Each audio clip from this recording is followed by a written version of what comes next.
આખું તંત્ર પૂરજોશથી કામ કરી રહ્યું છે. રાજકોટને 3200 કરોડથી વધારાના પ્રોજેક્ટ્સની ભેટ સોગાત જ્યારે મળી રહી છે, એમાં ખાસ કરીને રાજકોટ એમ્સ જે 1195 કરોડના ખર્ચે બનવા પામેલ છે. રાજકોટથી સુરેન્દ્રનગર જે લાઇન છે એની ડબલિંગ થઈ છે.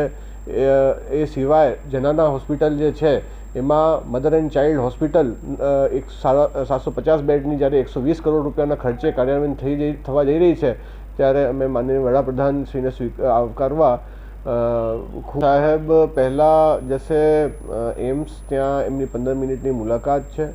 પછી સાહેબનું રોડ શો જૂના એરપોર્ટથી સભા સ્થળ એટલે રેસકોર્સ સુધી પ્લાન કરવામાં આવેલું છે. અને બધા દર્શક મિત્રોને હું વિનંતી કરું છું કે પોતપોતાનું સ્થાન 2:30 વાગ્યાથી ગ્રહણ કરી લે. જેમ મેં કીધું કે બધાને દર્શક મિત્રોને વિનંતી છે કે પોતાનું જે સ્થાન છે 2:30 વાગ્યે ગ્રહણ